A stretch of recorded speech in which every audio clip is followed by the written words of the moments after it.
First, the bad news. SAP Business AI won't generate amusing holiday cards, but it will personalize career paths for your people and let you know which suppliers are best, so you can be ready for the next opportunity. Revolutionary technology, real-world results. That's SAP Business AI. After our discussion with Melissa and Adi, Scott brought up a good point and got me thinking, how are couples supposed to argue? Is there a right way? And what is the wrong way? I felt like it was important for our listeners, and me, to find an answer to this question. So I spoke to Dr. Tracy Dennis. The best way in is to first know that arguing is not a bad thing. She's a researcher, author, professor of psychology and neuroscience, and director of the Emotion Regulation Lab at Hunter College. She taught me how to argue well. So we had this discussion about couples, and this couple works together, and Scott Omelianuk, our Inks editor-in-chief, had brought up this idea that he and his spouse were told long ago that they don't know how to argue. And then it came up that, it's a really good question. So how do you argue? Because clearly, if you do it well, you can succeed in work and in life, and no matter what your goals may be, I mean, it's useful. So I want to ask you, what's the best way in? The best way in is to first know that arguing is not a bad thing. We avoid it. We think, a good relationship doesn't have arguing in it. But really, nothing can be further from the truth, because there's always going to be something to discuss and work out. It doesn't mean you're losing control. So that's the first thing, really accepting kind of the fact that we need to learn to argue well, not just argue less. The other thing is, I think the key is knowing that this is really about emotional intelligence. It's about not beating someone at something like, I'm going to argue really well with you and make my point clearer. It's really about creating connection. So there's some very classic principles from psychology, from relationship research that can give us good guidelines here about how to argue well. So the first one is this great, it almost was like a trick that an old school marriage researcher named John Gottman used to do on talk shows in the 80s. And this trick is that there's a ratio of positive to negative communication that every lasting relationship has. And he could get on a talk show and watch two people argue, and with 90% accuracy predict who would end up still married a year later. I mean, it was wild. It would wow the crowd. But what he looked for were signs of positivity, and he would look at four big ones. He would look for positive emotionality, warmth, those types of things, relative to what he called the four horsemen of the apocalypse. Oh, geez. Tell me more. The negativity. And the negativity were criticism, contempt, defensiveness, and stonewalling. So if he just literally watched, counted up and said, okay, she smiled, and then she said something kind of critical, but then she laughed, and then he responded by doing these other 5 positive things. If you count up that ratio, and if a relationship during an argument gets to 5 positive for every 1 negative, you have a good balance. Whereas people who ended up breaking up a year after these kinds of experiments, they had a ratio of 0.8 to 1, which means they'd have a little bit fewer of those positives relative to the 4 horsemen of the apocalypse. The criticism, the contempt, the disgust, the defensiveness, all those kinds of things. So the first thing that we want to remember when we argue is, even if we're making some tough points, to remember to infuse that positivity, to remember to infuse that empathy. So after we've accepted that arguing is good, to remember to have that balance. Another thing to remember from the marriage research is that when we're really activated, when we're physiologically aroused, our heart is racing, we feel our blood pressure rising, maybe our cheeks are getting a little red. When we're in that fight-flight mode, that is not the time to argue. When our fight-flight system is activated, that means we are ready for a fight, but we're also in this really physiologically dysregulated space. We're not ready to be able to listen, to understand, to process. And so taking a break in those moments is really crucial. Even if you say, listen, let's make a fight appointment and I'll meet you in 2 hours and let's have that conversation then. It's really, or if it's 15 or 5 minutes, being aware of how powerful that physiological response is really key. And actually, again, from that research, if you actually predict couples and relationships who end up breaking up, it's people who have this high physiology during arguments. It's the death knell of a relationship. So that's another guideline for how to argue well. So you basically take your own temperature. Like if you Yes. know you're about to explode, stop, walk away, take 10, 15 minutes, hour, 2 hours, 2 days, whatever it needs Whatever to it be. is. And argument appointments are real things. It's kind of like worry appointments, if you've ever heard of those, when you actually schedule time to argue and you put those constraints on it. It gives you that distance, so you're not just in this hot-headed moment. And it lets you also know that you can contain this argument, that it doesn't have to be spiraling out of control. So definitely take that break, as you just said, and don't be afraid to make that worry appointment. I'm sorry, that argument appointment. Don't be afraid to make that argument appointment for later. Another really important thing, and I think is actually the most important thing that we can do during an argument, is to listen without interrupting to the other person. And it's hard. So hard. It is so hard because we're like, Because you're always right. You're always Right? right. They've said 5 things that are wrong, and you need to catch them up on it, whatever it is. But write down, take your pad if you have to. Write down the stuff that you want to say later.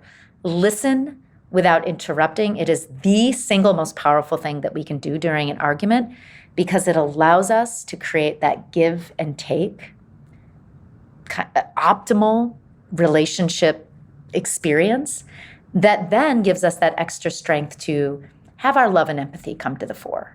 Understand that we've been heard and are respected, but also need to give that same love and respect to the other. It just gets us in the right space to be able to have, instead of a fight, an actual productive disagreement. What I always think about when I have an argument with my spouse, which, we all do, is I'm one of those people who likes to get the bad news immediately. So I'm one of those people who certainly doesn't like to put off arguments. But at the same time, I realize that that's good. And I've also found that I get a lot more perspective when I do walk away. Like I start to realize, like I see things from his side of things. And I wonder if perspective is also helpful. Yeah, it's so powerful because it happens in relationships. It happens in our own heads. We start to think that our feelings and thoughts are reality. And when we have that little bit of distance, it just helps us know that there are other ways of looking at things. So that's absolutely crucial to be able to do. And you can have little catchphrases for yourself, little mantras like, let's pick this up in an hour. And it's even going to be a signal to each other that this is when I need, or as you know, honey, I need some space to just come down to baseline. Can I have an hour? Like you can have little signals to each other. And that brings us to another point, which is that communication. We know our strengths and weaknesses. We know that in relationships, we tend to have the same argument 20 different ways, but it's the exact same argument.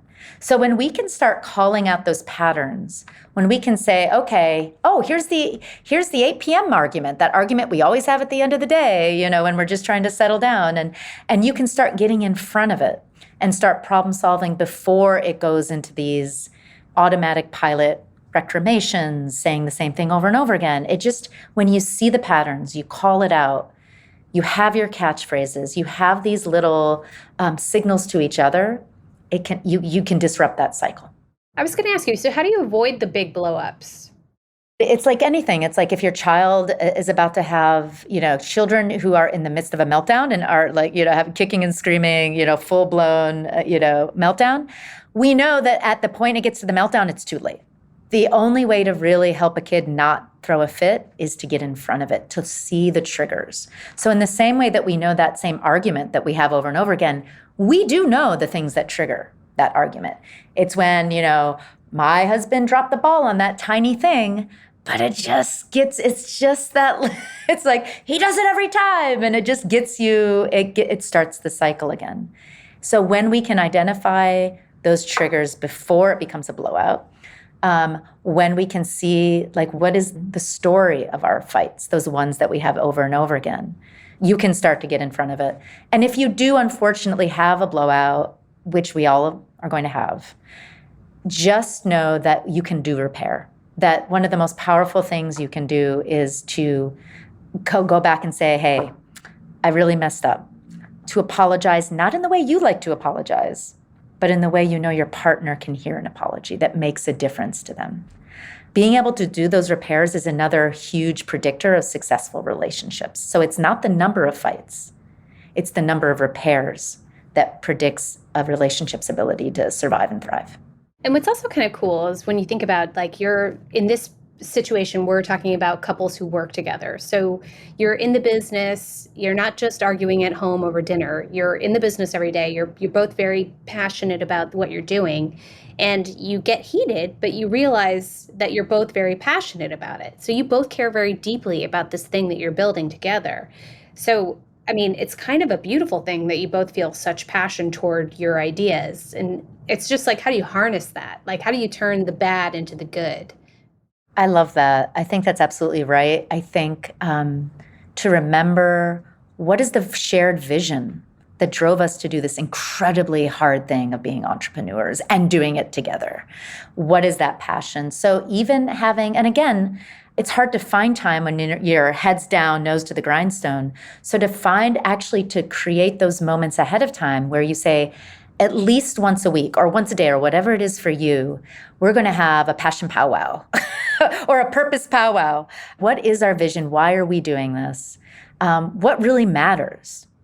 And what are our kind of North Star guidelines about how we are in business, in a relationship? And, there are going to be disagreements in the context of your business. Now, it's good if you have employees and other coworkers. It's good if they don't see mom and dad fighting all the time, So you also know that part of your vision is hopefully to create this kind of environment for your business to be functional, so that can help you get back on track. But I think you're right. I think just really having those regular check-ins about why the hell are we doing this again? That can really help recalibrate when you're having those tough moments.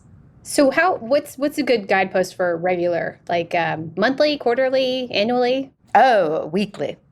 Weekly, okay. Because it's communication. And of course, I'm an entrepreneur myself. I have a very, a young bootstrap startup in the digital technology space and health technology space rather. And it's hard when we're trying to divide and conquer. Everyone's doing everything. And if we don't have those regular touch bases every week, if not more frequently, things start slipping through the cracks, miscommunication.